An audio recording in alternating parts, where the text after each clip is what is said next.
యెహెజ్కేలు గ్రంథంలో నుండి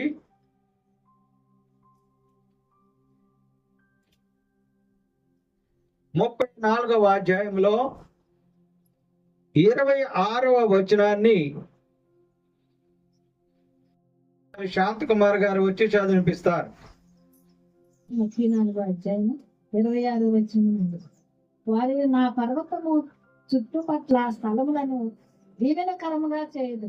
తాడి కట్లను తెంపి వారిని దాసులుగా చేసిన వారి చేతిలో నుండి వారిని విడిపింపగా నేను యెహోవానై ఉన్నానని వారు తెలుసుకొందురు. నిగూఢముగా దాచి ఉంచిన మర్మాలను మనము పరిశీలన చేద్దాం. నా పర్వతము చుట్టుపట్ల స్థలములను దీవెనకరముగా చేయుదును, ఋతువుల ప్రకారము వర్షము కురిపించెదను, దీవెనకరములకు వర్షములను కురిపించెదను. ఏ వర్షము? దీవెనకరముకు వర్షములు కురిపించెదను. ప్రియులారా, ఈరోజు చదివిన వాక్య భాగంలోని చివరి అంశాన్ని మనము ధ్యానము చేద్దాం. ఎలాంటి వర్షం అంట? దీవెనకరమగు వర్షములు కురియును. ఎప్పుడు ఋతువుల ప్రకారము. ఇప్పుడు మనము వర్షాకాలంలో ఉన్నాం కనుక వర్షాలు కురుస్తూ ఉన్నవి. ఈ నెలలో భయంకరమైన వర్షాలు వస్తాయని వాతావరణ శాఖ వారు హెచ్చరికలు జారీ చేశారు. ఈ జూలై నెలలో ఈ వర్షాలు అధికంగా ఉంటాయని తెలియపరుస్తూ ఉన్నారు. అయితే ఇప్పుడు చదివిన వాక్య భాగంలో దీవెనకరమగు వర్షములు కురిపిస్తాను అని దేవుని వాగ్దానము సెలవిస్తున్నది. మరి దీవెనకరమగు వర్షములు, ముందు వర్షముల గురించి ఈ లోకరీతిగా మనం ఆలోచన చేద్దాం. ఏమిటి లోకరీతికి ఆలోచనలు అంటే, లేవి కాండంలో 26వ అధ్యాయంలో 4వ వచనంలో చెప్పబడుతున్నది, మీ వర్షాకాలంలో మీకు వర్షాన్ని, మీ వర్షాకాలంలో మీకు వర్షం ఇచ్చేదను, మీ భూమి పంటల ఇచ్చును, మీ పొలములు చెట్లు ఫలించును. దేని చేత? వర్షము చేత. ఇప్పుడు ఈ వర్షాకాలంలో రైతులు పంటలు వేస్తున్నారు గనక ఈ భూమి మీద ఉన్నటువంటి పంటలకు ఏమి కావాలి? ఇప్పుడు వర్షము కావాలి. ఈ వర్షము వచ్చిన తర్వాత, భూమి మీద వేసిన పంటకు వర్షము వచ్చిన తర్వాత చెట్లు ఫలిస్తాయి. అందుచేత వర్షము కావాలి. ఏమండి? వర్షము కావాలి. అయితే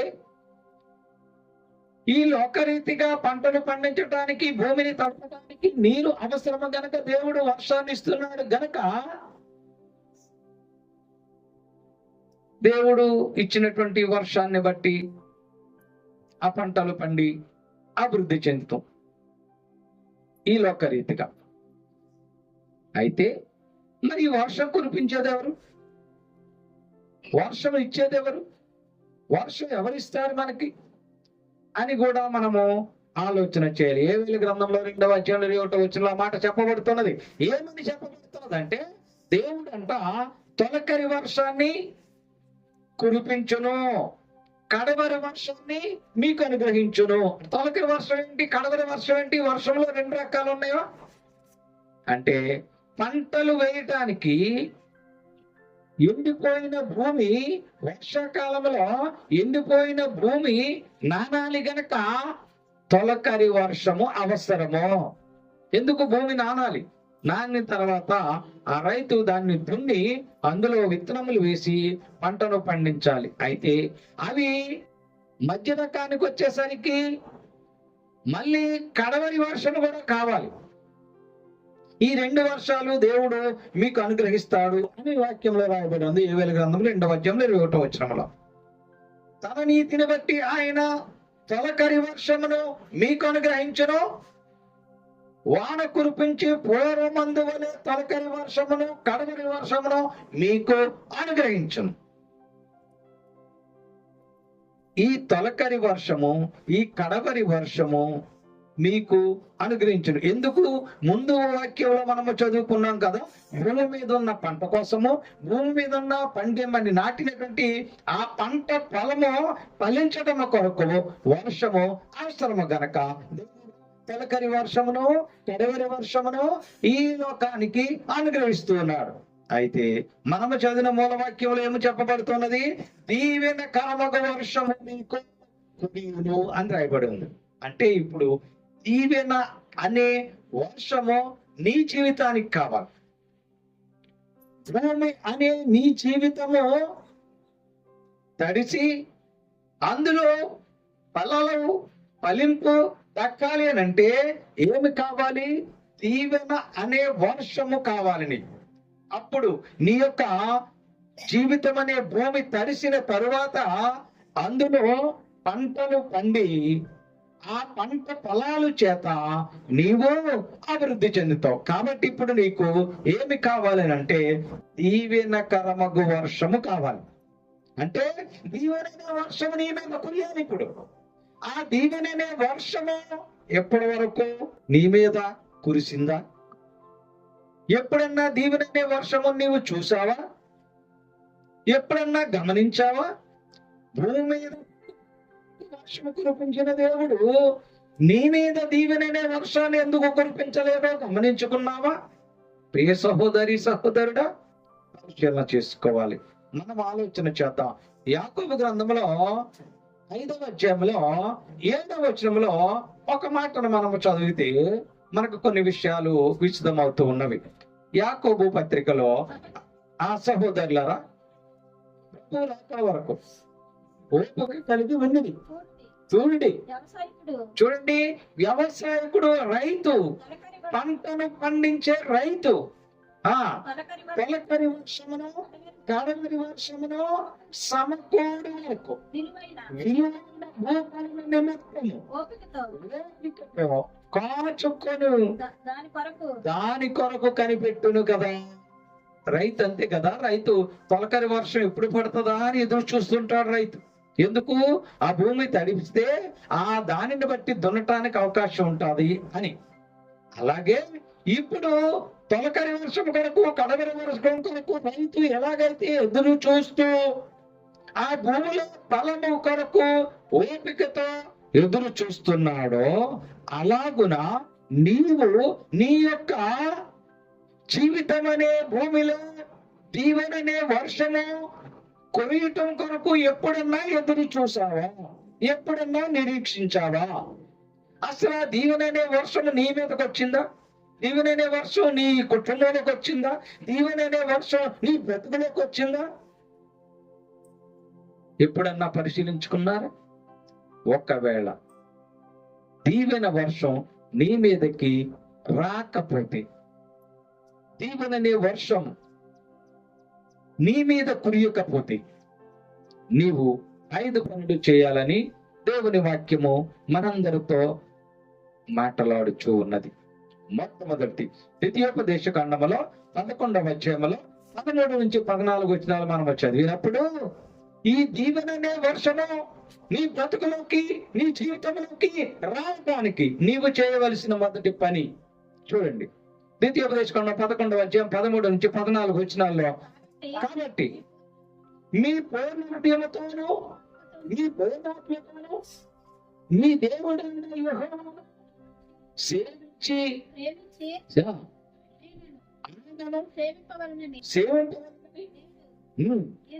నేడు నేను నీకు ఆజ్ఞాపించు ఆజ్ఞలను మీరు జాగ్రత్తగా వినిన ఎడల ఈ దేశమునకు వర్షమును అనగా తొలకరి వానను కడవరి వానను దాని కాలమున కురిపించదని. ఎప్పుడు తెలుసా?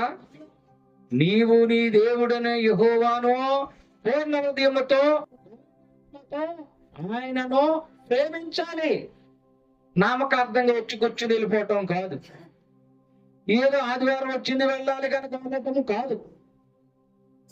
అయ్యో నా భర్త వెళుతున్నా నేను వెళ్ళకపోతే ఎలాగా, నా భార్య వెళుతుంది నేను వెళ్ళకపోతే ఎలాగా, అయ్యో మా తల్లిదండ్రులు వెళ్తున్నా నేను వెళ్ళకపోతే ఎలాగా, అయ్యో మాస్టర్ గారు ఏమన్నా అనుకుంటారేమో. అందుకు కాదు దేవుని సన్నిధికి రావటానికి వచ్చిన వారు ఎలా ఉండాలంటే మీ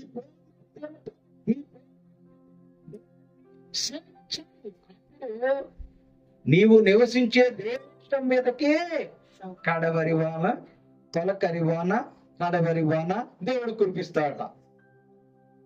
నీ ఒక్కడి మీదే కాదు, నీవు నివసించే నీ దేశం మీదకి, నీ రాష్ట్రం మీదకి, నీ జిల్లా మీదకి, నీ మండలం మీదకి, నీ పంచాయతీ మీదకి, నీ గ్రామం మీదకి ఏమొస్తుందట? తొలకరి వాన, కడవరి వాన దేవుడు కురిపిస్తాను అంటున్నాడు. ఎప్పుడు తెలుసా? నీవు నీ పూర్ణ ఉదయంతో హృదయపూర్వకంగా దేవుని సన్నిధికి రావాలి. ఎవరో రమ్మన్నారని కాదు, ఎవరో పిలిచారని కాదు, ఎవరో వెళుతున్నారని కాదు, హృదయపూర్వకముగా నీ హృదయంలో ప్రేరేపణ ఉండాలి. అయ్యో ఆదివారం నేను పని మానేసి దేవుని సన్నిధికి వెళ్ళాలి అని, అయ్యో దేవుని సన్నిధిలో వాక్యం శ్రద్ధగా వినాలి అని నీ హృదయంలో ప్రేరేపణ ఉండాలి. అంతే తప్ప వచ్చి ప్రార్థనలో ఇంటి దగ్గర నిద్ర పట్టదు గనక ప్రార్థనలోకి వచ్చి ఆదివారం సన్నిధిలోకి వచ్చి నిద్రపోవటం కాదు. ప్రియ విశ్వాసులారా ఆలోచించండి. మొట్టమొదటిది మీ పూర్ణ ఉదయముతో, మీ పూర్ణ ఆత్మతో దేవుని ప్రేమించాలి, సేవించాలి. రెండవది చూద్దాం. ద్వితీయోపదేశ కాండములో 28వ అధ్యాయంలో 1 నుంచి 6 వచనాల్లో చెప్పబడుతూ ఉన్నది. నీవు నీ దేవుడైన యెహోవాతో శ్రద్ధగా విని నేడు నేను నీకు ఆజ్ఞాపించు ఆయన ఆజ్ఞలన్నిటినీ అనుసరించి నడుచుకొని నీ దేవుడైన యెహోవా భూమి మీద ఉన్న సమస్త జనముల కంటే నిన్ను హెచ్చించును. నీవు నీ దేవుడైన యెహోవా మాట వినినట్లా ఈ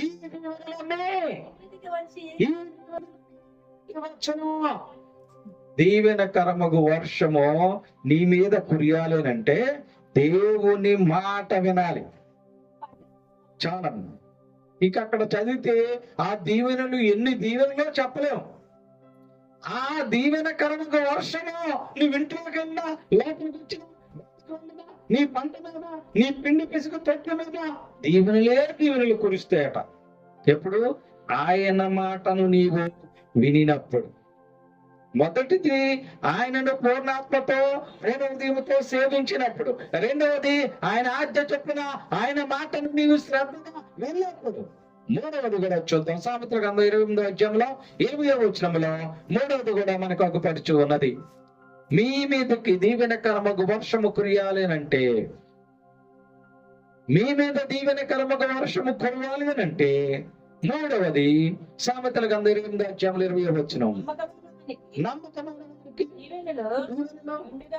చూసారా ఎలా ఉండాలి? నమ్మకంగా ఉండాలి. దేవుని పట్ల, దేవుని పని పట్ల, దేవుని సేవ పట్ల మీరు నమ్మకంగా ఉంటే ఏం దీవెనంట? మెండైన దీవెన వర్షము మీ మీద కురియబోతూ ఉన్నది. మూడవది. నాలుగవది కూడా చూద్దాం. సామెత గ్రంథం 24వ అధ్యాయంలో 25వ వచనంలో ఇంకా దీవెనకరమైన వర్షం కనిపిస్తూ ఉన్నది. చూడండి. న్యాయముగా తీర్పు తీర్చడానికి మేలు కలుగును. ఏం దీవెనది? క్షేమకరమైన దీవెన అట్టి వారి మీదకి వచ్చును. ఎవరు తెలుసా? న్యాయంగా నడుచుకునేవారు, న్యాయంగా తీర్పు తీర్చే వారికి క్షేమకరమైన దీవెన దేవుడు అనుగ్రహిస్తూ ఉన్నాడట. క్షేమకరమైన దీవెననే వర్షము కురియబోతూ ఉన్నది. మూడవది. నాలుగవది కూడా, ఐదవది కూడా చూద్దాం మనం. చూడండి. ఐదవది మలాకి గ్రంథం 3వ అధ్యాయం 10వ వచనం. మలాకి గ్రంథము 3వ అధ్యాయము 10వ వచనం. మందిరములో నా మందిరంలో నా మందిరములో ఆహారం ఉండినట్లు ఆహారముండు అదే భాగమంతయు అదే భాగమంతయు మీరు నా మందిరపు నిధిలోనికి నా మందిరపు నిధిలోనికి తీసుకొని రండి. తీసుకొని రండి. దీన్ని చేసిన మీరు మీరు నన్ను నన్ను శోధించిన ఎడల శోధించిన ఎడల నేను ఆకాశ వాక్యములను ఆకాశవాక్యములను విప్పి పట్టజాలనంతా ఏంటది పట్టజాల పట్టజాలనంతా విస్తారమైన ఏం చేస్తారంట దీవెన ఏం చేస్తారు ఇప్పుడు పట్టజాలనంత విస్తారమైన దీవెన కురిపిస్తుంది దేవుడు. ప్రియులారా 5 విషయాలు ఉన్నాయి అక్కడ. మొట్టమొదటిది, మీరు దేవుని పూర్ణ హృదయముతో పూర్ణ ఆత్మతో ప్రేమించాలి, సేవించాలి. రెండవది, దేవుని మాట వినాలి. మూడవది, దేవుని పట్ల నమ్మకముగా ఉండాలి. నాలుగవది, న్యాయముగా నడుచుకోవాలి. ఐదవది, దేవునికి 10వ వంతు ఇవ్వాలి. దేవుని సన్నిధిలో ఇస్తే దేవుడు చదివిస్తున్న మాట, దేవుని మాట వింటే అన్ని దీవెనలు. నీవు దేవుని పట్ల నమ్మకంగా ఉంటే మెండైన దీవెన. దేవుని నీవు న్యాయముగా నడుచుకుంటే క్షేమకరమైన దీవెన. నీవు దేవుని సన్నిధిలో నీ యొక్క 10వ భాగం ఇస్తే విస్తారమైన దీవెన. ఏమవుతుంది? ఈ దీవెనలన్నీ దేవుడు ఇస్తాను అంటూ ఉన్నాడు. మన వాక్యములో చెప్పిన వాక్యము దీవెనకరమగు వర్షములో కురిపిస్తాను అన్నాడు. మరి ఇప్పుడు దీవెనకరమైన వర్షము మీ మీదకి రావాలి అంటే మీరు 5 పనులు చేయాలి. 5 పనులు తప్పకుండా చేయాలి. దేవుని పట్ల మీరు పూర్ణ హృదయముతో, పూర్ణాత్మతో, నమ్మకముతో, విశ్వాసముతో, భయముతో, భక్తితో న్యాయముగా నడుచుకునే వారిగా ఉండాలి. దేవుని సన్నిధిలో మీ యొక్క 10వ వంతును దేవునికి అర్పించాలి. ఒక ఆమంట పాత నోట్లు 500 నోట్లు రద్దయిపోయినాయి కదా. ఆ టైంలో ఆమె ఆ నోట్ని మార్చుకోలేదట. మార్చుకోకుండా అంటే ఆమెకు తెలియక పాపం మార్చుకోవాలని తెలీదు, ఉండిపోయింది. అవి రద్దయిపోయి కొత్తవి వచ్చినాయి. ఇక అవి చల్లవి. ఈమె చెంగుని కట్టుకున్నటువంటి 500 కాగితం తీసి అయ్యయ్యో మార్చుకోలేకపోయాను, ఏం చేద్దాం అని ఆలోచించి ఆదివారం దేవుని సన్నిధికి వెళ్ళి 500 రూపాయలు కానుకేసిందట. అవనుకుంటుందంట, నేను 500 రూపాయలు కానుకేసాను అనుకుందట. ఇప్పుడు అది ఆ కాగితం పనికొస్తుందా? ఆ కాగితం మనకు పనికొస్తుందా? రద్దయిపోయినటువంటి 500 రూపాయల నోటు పనికొస్తుందా? అయ్యా నేను 500 రూపాయలు కానుకేశానయ్యా, నాకున్నది అదే మొత్తం వేసేసానయ్యా. మరొక ఆమె వాళ్ళ కుర్రవాడు జోబులో 10 రూపాయల నోటు తీసుకోకుండా బట్టలు ఉతికేసిందట. ఉతికేస్తే అది మొత్తం నలిగిపోయి చిరిగిపోయిందట. దాన్ని మెల్లిగా ఇస్త్రీ పెట్టి ఇస్త్రీ చేసి ఆ 10 రూపాయల నోటు కొట్టు దగ్గర కట్టుకెళ్ళిందంట. ఆ కిరాణా కొట్టుడు, అమ్మ ఇది చల్లదమ్మ చిరిగిపోయింది బాగా అన్నాడు. అప్పలేని మరొచ్చే ఆదివారంలో ఆ 10 రూపాయల నోటు తీసుకొచ్చి దేవుని సన్నిధిలో ఇస్తుందట. కిరాణా కొట్టోడికి పనికి రాలేదు, అది ఎక్కడికి పనికి వచ్చింది? మరి విస్తారమైన దీవెనన్నీ కావాలంటున్నావు. మరి ఇక్కడ వాక్యం ఏం చెప్తుంది? దేవునికి ఇస్తే ఇచ్చువారికి అధికంగా ఇస్తా అన్నాడు దేవుడు. మరి ఇక్కడ ఏం చేసింది ఆమె? దీవెన కావాలి, దీవెన వర్షం కావాలి, పట్టజాలంతా విస్తారమైన దీవెన వర్షము కావాలి, కురిపిస్తూ ఉన్నాడు. కానీ నువ్వు ఇవ్వకోకుండలుగా.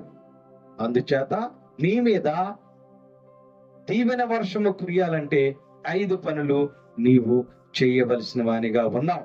ఒకవేళ నీవు అట్టి రీతిగా చేస్తే, ఎలాగూ ఈ 5 రకాలుగా చేస్తే నీ పైన దేవుడు దీవెనకరమైన వర్షమును కురిపిస్తాడు.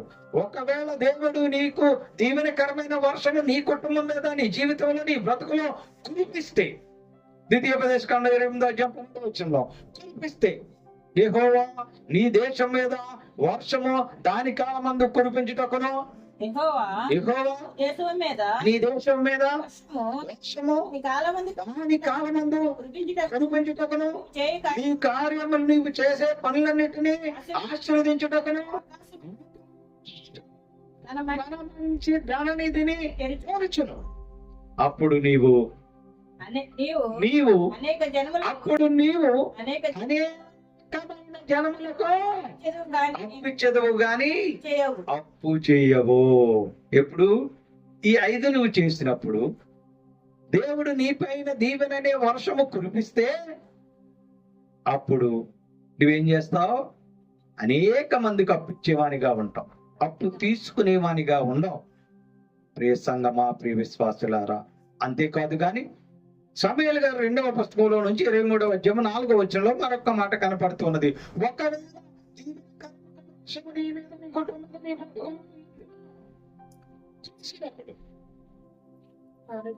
చూసినప్పుడు చదవండి. సమూయేలు గారు 2వ పుస్తకంలో 23వ అధ్యాయం 4వ వచనం చదవండి. ఏమని రాయబడిందో అక్కడ ఖచ్చితంగా చదవాలి. సమూయేలు 2వ పుస్తకంలో నుంచి 23వ అధ్యాయంలో 4వ వచనాన్ని చదువుదాం. చదవండి. తీసారా? అయ్యో, ఉదయకాలపు సూర్యోదయ కాంతి వలన సూర్యోదయ కాంతి వలన మబ్బు లేకుండా మబ్బు లేకుండా ఉదయించిన సూర్యుని వలన ఉదయించిన సూర్యుని వలన వర్షము కురిచిన పిమ్మట చూడండి, వర్షము కురిసిన పిమ్మట నిర్మలమైన కాంతి చేత నుండి భూమిలో నుండి పుట్టిన లేత గడ్డి వలె అతడు ఉండును. ఎవరి మీద అయితే దీవెననే వర్షము కురుస్తుందో అప్పుడు వర్షము కురిసిన తర్వాత నిర్మలమైన కాంతి చేత భూమిలో నుండి పుట్టిన లేత గడ్డి వలె నిగనిగలాడుతూ ఉంటారట. దేవునికి స్తోత్రం. హల్లెలూయా. హల్లెలూయా. ఎవరు చేస్తారో దేవుడు దీవెననే వర్షం కురిపిస్తాడో అప్పుడు నిగనిగలాడుతూ ఉంటారు, పచ్చగా ఉంటారు, అప్పిచ్చేవారిగా ఉంటారు, అప్పు తీసుకునే వారిగా ఉండరు. కావున ప్రియమైన సంగమా, ప్రియమైన విశ్వాసులారా, ఆలోచన చేయండి. ఏం చేయాలి ఇప్పుడు? ఏమి చేయాలి మనం? ప్రియ సహోదరి సహోదరులారా, ఆలోచన చేద్దాం. దేవుని వాక్యము సెలవిస్తున్నది, నీ మీద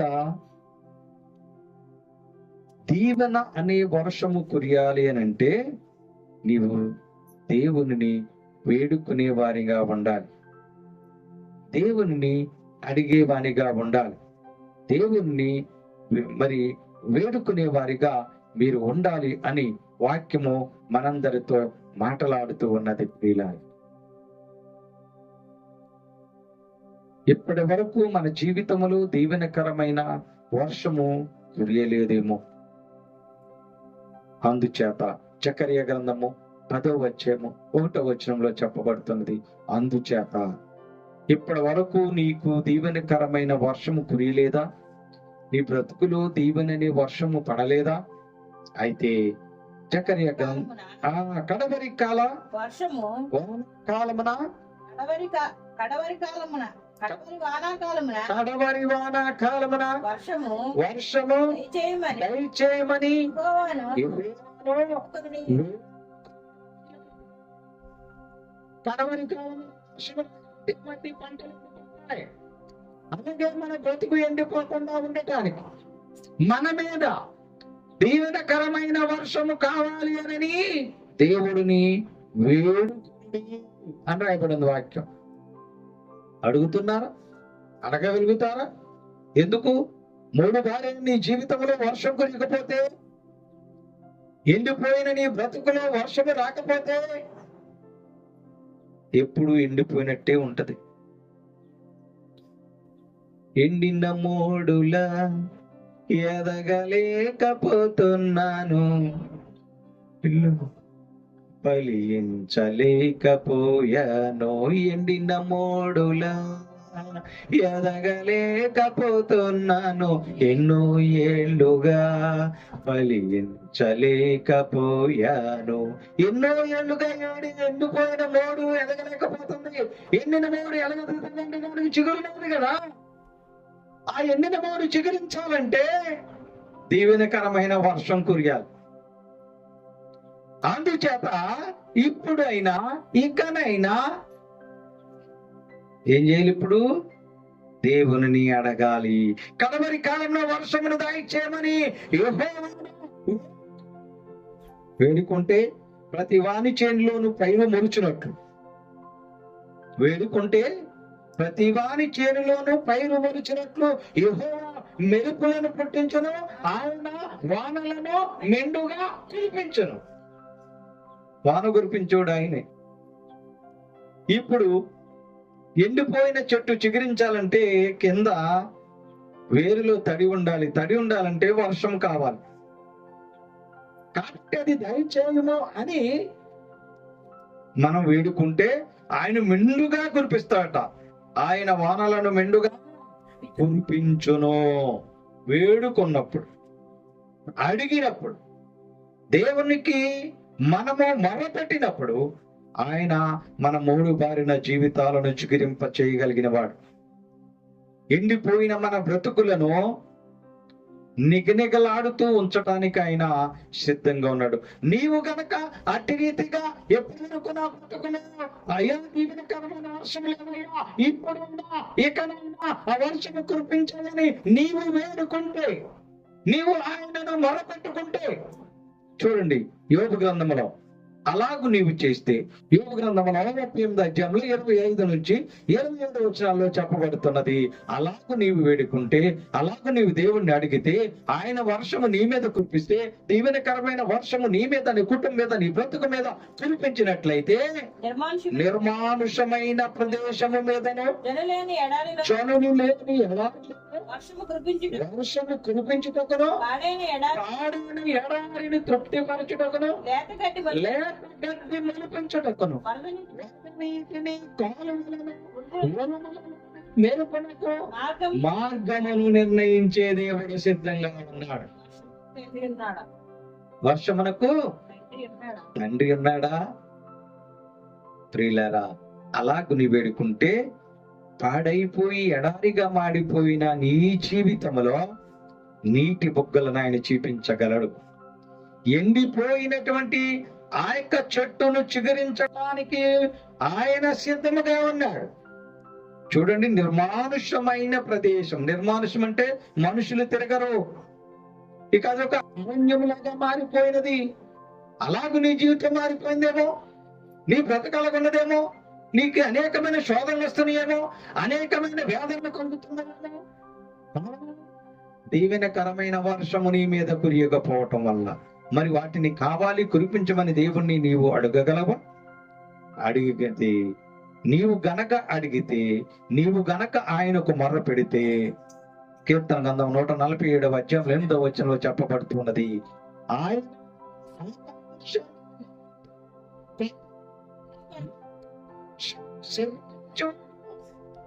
పర్వతముల మీద ఎక్కడ? పర్వతం మీద గడ్డట. భూమి మీద గడ్డి మొలుస్తుంది, పర్వతం మీద కూడా మొలుస్తుందా? ఆయనకి సాధ్యం. ఆయనకి అసాధ్యమైనది ఏదీ లేదు. కాబట్టి ఒకవేళ నీ బ్రతుకు ముందు వారిన పర్వతంలాగా ఉంటే అక్కడ గడ్డిని మలిపించగలడు, చిగురింప చేయగలడు. కాబట్టి ప్రియ సంగమా, ప్రియ విశ్వాసులారా, యేసు కృపా వాక్కు వింటున్న ప్రతి ఒక్కరు కూడా ఆలోచన చేయండి. నీ కడవరి వర్షము, తొలకరి వర్షము నీ జీవితంలోకి రావాలని కోరుకోవాలి. తొలకరి వర్షం వచ్చి పంట వేసిన తర్వాత అది మొలిసి అది మరి ఆ చిగురించిన తర్వాత వర్షం ఆగిపోతే ఏం ఉపయోగం? ఆ పంట ఎండిపోతుంది. కాబట్టి ఏం కావాలి? కడవరి వర్షము కూడా కావాలి. తొలకరి వర్షము, కడవరి వర్షము కూడా నీకు అవసరము, నీ జీవితానికి అవసరము, నీ బ్రతుకుకు అవసరము. కనుక అవి కావాలని నీవు అడిగితే నిర్మానుషమైన ప్రదేశంలో, ఎడారిలో లేత గడ్డిని ముడిపించే దేవుడు నీ జీవితాన్ని కూడా చిగురించడానికి సిద్ధంగా ఉన్నావు. కావున ప్రియమైన సంగమా, ప్రియమైన విశ్వాసులారా, పర్వతం మీద గడ్డి మొలిపించే దేవుడు నీ బ్రతుకులో కూడా చిగురింపు దయచేయటానికి సిద్ధంగా ఉన్నాడు. కాబట్టి నీవు చేయాల్సింది ఆయనకు మొరపెట్టాలి. 5 రకాల క్రియలు నీవు చేయగలిగి ఉండాలి. నీ జీవితము ఫలించాలంటే, నీ బ్రతుకు ఫలించాలంటే నీవు పూర్ణ హృదయముతో, పూర్ణాత్మతో దేవుణ్ణి సేవించాలి, ప్రేమించాలి, నీతివంతంగా బ్రతకాలి, దేవుని మాట వినాలి, న్యాయంగా బ్రతకాలి, నమ్మకంగా జీవించాలి, దేవునికి గుట్పుల్లి విప్పిచ్చే వారిగా ఉండాలి. ఈ 5 పనులు నీవు చేసినప్పుడు దేవుడు నీ బ్రతుకులో, నీ జీవితంలో తొలకరి వాన, కడవరి వాన కురిపించి 3 బారిన జీవితాలను చిగురింప చేయటానికి ఆయన సిద్ధంగా ఉన్నాడు గనక అట్టి రీతిగా మీ బ్రతుకులను మార్చుకుంటూ, మీ జీవితాలను సరి చేసుకుంటూ, దేవుడు దీవెనకరమైన వర్షాలు కురిపించేలాగా, మీ బ్రతుకులు కురిపించేలాగా మీరందరూ ప్రార్థన పూర్వకంగా ముందుకు కొనసాగాలని మీకు తెలియపరుస్తూ నా కొద్ది మాటలు ముగిస్తూ ఉన్నా. దేవుడు ఈ వాక్యమును మనందరి వెనికిడిలో దీవించును గాక. ఆమేన్. మీ అందరికీ నా వందనములు.